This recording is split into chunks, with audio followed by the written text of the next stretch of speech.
बिस्मिल्लाहिर्रहमानिर्रहीम। अस्सलाम वालेकुम नाज़रीन, मैं अब्दुर्रहमान ख़ान और आपको AR ख़ान ऑफिशियल के प्लेटफॉर्म से खुशामदीद कहता हूँ। नाज़रीन, आज वफाकी वज़ीर दाखिला मोहसिन नकवी ने बरतानवी हाई कमिश्नर से मुलाकात के दौरान दो पाकिस्तानी यूट्यूबर्स की हवालगी का मुतालबा किया है।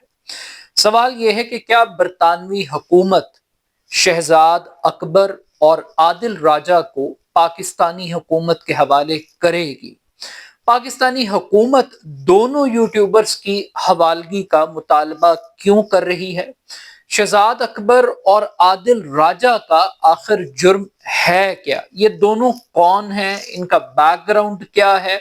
ये अब तक क्या कुछ कर चुके हैं? आज के इस व्लॉग में इन दो यूट्यूबर्स के साथ साथ हम बात करेंगे कि किस तरीके से खैबर पख्तूनख्वा में वफाकी हुकूमत का गवर्नर राज लगाने का ऐलान अब उनके गले की हड्डी बन चुका है। क्यों वफाकी हुकूमत इमरान खान से सियासी मुलाकातें करने वाले लोगों से परेशान है? आज के इस व्लॉग में इन चंद बुनियादी नुकात पर हम बात करेंगे। मीडिया रिपोर्ट्स के मुताबिक आज मोहसिन नकवी साहब ने बरतानवी हाई कमिश्नर से एक अहम तरीन मुलाकात की। इस मुलाकात का बुनियादी एजेंडा दो पाकिस्तानी यूट्यूबर्स आदिल राजा और शहजाद अकबर की हवालगी का मुतालबा था।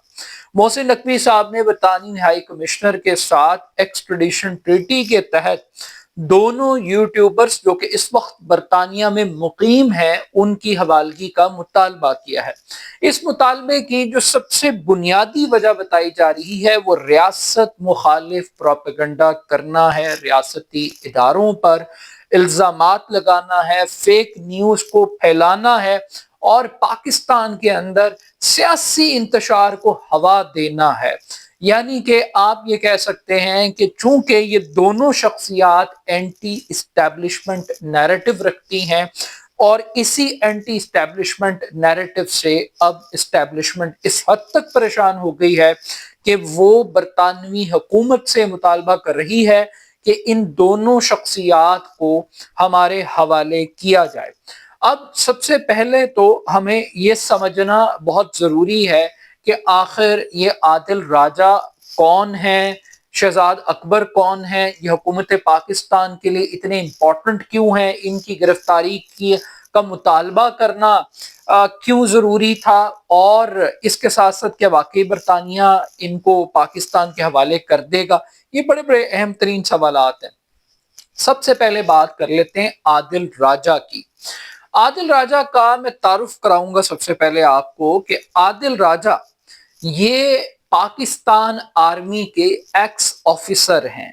ये मेजर रिटायर हुए हैं पाकिस्तान आर्मी से और ये एक फौजी बैकग्राउंड फैमिली से इनका ताल्लुक है। इनके वालिद साहब भी डॉक्टर उमर फारूक राजा वो भी मेजर थे। इनके दादा कर्नल थे पाकिस्तान की फोर्स में।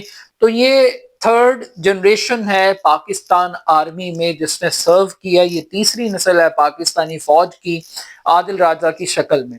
और इससे आप अंदाजा लगाइएगा कि मेजर आदिल राजा और इनके जो चैनल का नाम है ये भी बड़ा इंटरेस्टिंग है, सोल्जर स्पीक्स।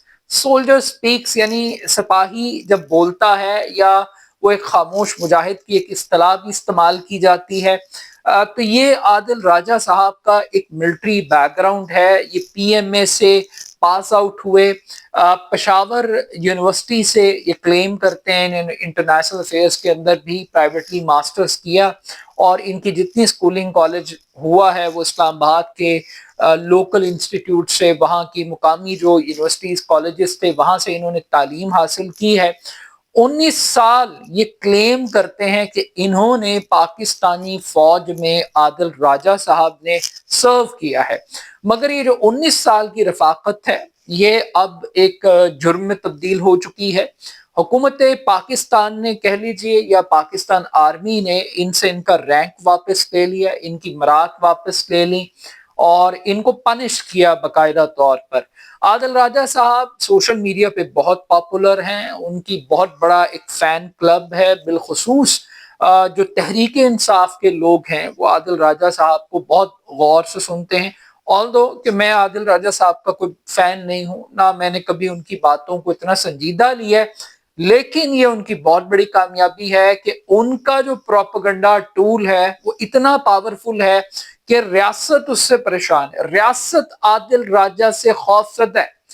یہ بھی ایک انٹرسٹنگ بات ہے، یہاں پہ کامنٹ میں کرتا چلوں کہ عادل راجہ کے ساتھ تو بہت پرابلم ہے ریاست کو، مگر الطاف حسین کو لانے کے لیے کبھی بھی پاکستان کی حکومت نے برطانیہ سے رابطہ نہیں کیا۔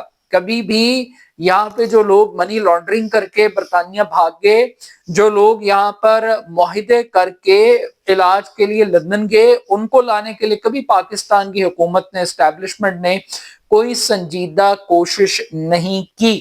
مگر عادل راجہ صاحب کے حوالے سے حکومت بہت سنجیدہ ہے، حکومت بہت پریشان ہے۔ اب یہ عادل راجہ صاحب جو ہے، ایک تو ان کا ملٹری بیک گراؤنڈ میں نے آپ کو بتا دیا، یہ اپنے آپ کو ایک دفاعی تجزیہ کار بھی بتاتے ہیں، یہ کالم نویس بھی بتاتے ہیں، تو ان کا ایک وسیع ایک سوشل میڈیا آڈینس ہے۔ اب یہ جو سوشل میڈیا آڈینس ہے ان کی، اس کو پی ٹی آئی بہت سپورٹ کرتی ہے، پھر جس طرح کی زبان استعمال کرتے ہیں، جس طرح کا ان کا باڈی سٹائل ہے، وہ بھی لوگوں میں بڑا ایک پاپولر ہے۔ اوبویسلی وہ پاپولر ہیں تو وہ حکومت کے لیے پرابلم بنے۔ ایک طرف ریاست کے پاس 80 ٹی وی چینلز ہیں، ریاست کے پاس اپنا پروپیگنڈا کرنے کے لیے ایک بہت بڑی ٹیم موجود ہے، لیکن وہ ٹیم عادل راجہ کا مقابلہ نہیں کر پا رہی، وہ ٹیم شہزاد اکبر کا مقابلہ نہیں کر پا رہی۔ اب میں عادل راجہ صاحب جو صحافت کر رہے ہیں یا جو انالیسس کر رہے ہیں یا جس طریقے سے سوشل میڈیا کو ایک بزنس پرسپیکٹو سے استعمال کر رہے ہیں، وہ ایک طرف ہے۔ اگر کوئی یہ کہے کہ عادل راجہ صاحب بڑے کریڈیبل آدمی ہیں تو ایسا بھی نہیں ہے۔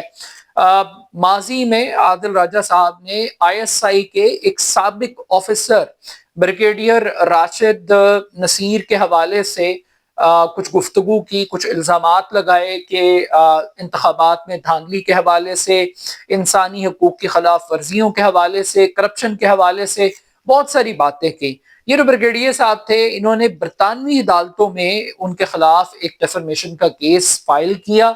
وہ کیس پاکستان کی آرمی کے اس آفیسر نے عادل راجہ کے اگینسٹ جیتا، اور جو لندن کی جو ہائی کورٹ تھی، جو عدالت تھی، اس نے عادل راجہ کو جھوٹا قرار دیا اور یہ کہا کہ جتنے الزامات لگائے وہ بے بنیاد تھے، وہ جھوٹ پر مبنی تھے، اور تقریباً 3.5 لاکھ پاؤنڈ کا جرمانہ کیا گیا عادل راجہ کو۔ اور یہ بھی کہا گیا کہ وہ معافی مانگیں باقاعدہ طور پر کہ انہوں نے ایک ایکس آرمی آفیسر کی ریپیوٹ کو ڈیمیج کیا۔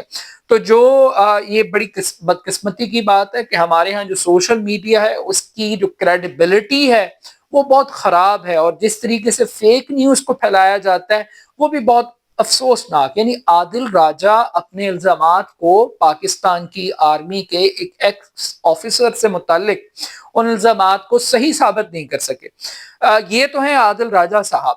اس کے بعد آتے ہیں جناب شہزاد اکبر صاحب۔ شہزاد اکبر صاحب کون ہے؟ یہ بھی راولپنڈی اسلام آباد سے تعلق رکھنے والی شخصیت ہیں۔ بیرسٹر شہزاد اکبر کے نام سے یہ بھی اپنا ایک یوٹیوب چینل رن کر رہے ہیں۔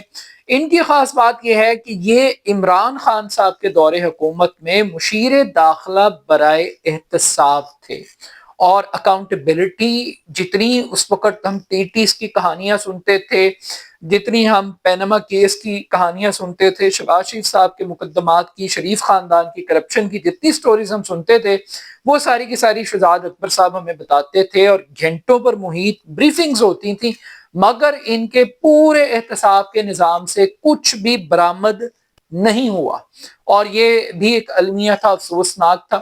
یہ جو بیرسٹر صاحب ہیں، یہ لندن سے ہی پڑھے ہوئے ہیں، اور انہوں نے 20-22 سال پاکستان کے اندر بھی پریکٹس کی، اور یہ ڈپٹی پروسیکیوٹر جنرل نیب بھی رہے۔ ان کی ایک اور خاص بات میں آپ کو بتاتا چلوں کہ جو ڈرون اٹیکس کے متاثرین تھے، انہوں نے ان کے مقدمات بھی فائل کیے، تو ہیومن رائٹس کے حوالے سے بھی ان کا نام بڑا امپورٹنٹ ہے۔ ایک تو یہ جو شہزاد اکبر صاحب ہیں، یہ شریف خاندان کے خلاف چونکہ مقدمات کے حوالے سے اور اسحاق ڈار صاحب کے حوالے سے ان کی خاص ایک محبت اور ایک قربت کا ایک سلسلہ رہا ہے، तो इस वजह से भी वो हुकूमत की हिट लिस्ट के ऊपर हैं। मगर यहाँ पर एक जो बड़ी एक तशवीश की बात है, क्योंकि पाकिस्तान के अंदर हुकूमत ने बहुत कुछ कंट्रोल किया है, लेकिन इस कंट्रोल के बावजूद हुकूमत नैरेटिव बिल्डिंग नहीं कर पा रही, हुकूमत काउंटर सोशल मीडिया स्ट्रैटेजी नहीं बना पाई। ये सबसे बड़ा फेलियर है कि इस हुकूमत की कोई social media narrative building story नहीं है। ये सोशल मीडिया के महाज पर ये हुकूमत, ये एस्टेब्लिशमेंट, इसको शिकस्त होगी और अब ये इनका एक आखिरी हरबा है, इसको गिरफ्तार कर लो, उसको पकड़ लो, इसको अंदर कर दो, इस पे मुकदमा दे दो। तो ये मुकदमात से आप नैरेटिव बिल्डिंग नहीं कर सकते। बात ये है कि एक रियासत इस हद तक कमजोर हो जाएगी कि वो एक यूट्यूबर से खौफजदा है, वो एक पार्टी के पॉलिटिकल एक्टिविस्ट की बातों से खौफजदा है। तो रियासत के खौफ का आलम आप चेक करें कि रियासत अपने वसाइल दो यूट्यूबर्स को पकड़ने के लिए इस्तेमाल कर रही है। तो इससे आप रियासत की कमजोरी, मैं ये नहीं कहता कि आप फेक न्यूज को जस्टिफाई करें, मैं ये भी नहीं कहता कि आप प्रोपेगंडे का जवाब ना दें, प्रोपेगंडे का जवाब सच है, मगर बात यह कि आपके पास बताने के लिए क्या है कि इस वक्त आपने जो पाकिस्तान में जो फ्रीडम ऑफ स्पीच का लेवल है कि आपने इतनी जमीन गर्म कर दी है कि लोग बैरून मुल्क भागने पर मजबूर हैं। डॉक्टर मोहित पीरजादा आपके सामने हैं, इमरान रियाज आपके सामने हैं, ये साबिर शाकिर जैसे लोग। मैं किसी का भी फैन नहीं हूं इनमें से, लेकिन still at the end of the day बजाय इसके कि आप इतनी लॉजिकल, इतनी रैशनल चीजें आप दें कि उसका जवाब दे सकें, मगर आप ना तो जवाब दे पा रहे हैं ना आप काउंटर कर पा रहे। तो एक तो ये एलिमेंट आज का जो सिलसिला बना सोशल मीडिया के हवाले से, ये हुकूमत को एक बहुत बड़ी डिफीट हुई है कि हुकूमत अभी भी पीका जैसे काले कवानीन बनाकर भी सोशल मीडिया को फतह नहीं कर पाई और तहरीक इंसाफ का राज अभी भी बाकी है। आप एक आदिल राजा को पकड़ लेंगे, आप एक शहजाद अकबर को पकड़ लेंगे, मगर यहाँ तो लाइनें लगी हैं, बल्कि आपके इस एक्शन से उनकी मंडी और बढ़ जाएगी, उनकी मार्केट और बढ़ जाएगी कि आप रियासत के खिलाफ गुफ्तगू करें और उसके बाद आप पॉपुलैरिटी के साथ में आसमान पे चले जाएं। फिर इसके साथ साथ जो इस वक्त गवर्नर राज का मामला है, वो भी लग रहा है कि हुकूमत के गले पड़ गए, हुकूमत को समझ नहीं आ रही। धमकियां तो हुकूमत बहुत दे रही है, लेकिन फर्ज करें ये गवर्नर राज लग गया तो इसके बाद क्या होगा। और ये आने वाले वीलॉग्स में मैं इस पे डिटेल बात करूंगा कि ये किस तरीके से हुकूमत के गले पड़ रहा है। गवर्नर राज का मामला, इमरान खान से मुलाकातों पर जो पाबंदी का सिलसिला है, वो हुकूमत के लिए कितना बड़ा दर्द सर बन चुका है। ये आने वाले वीलॉग्स में इस पर मैं एक डिटेल से बात करूंगा।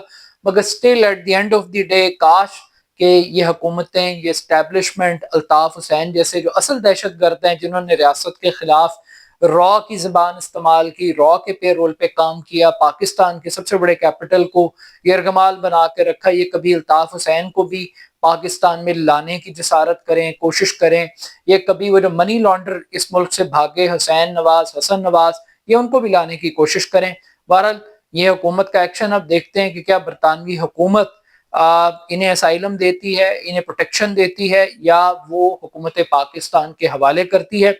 अपना फीडबैक मुझे जरूर दीजिएगा। मेरे YouTube channel AR Khan official को जरूर सब्सक्राइब कीजिएगा। बहुत शुक्रिया। अल्लाह हाफिज।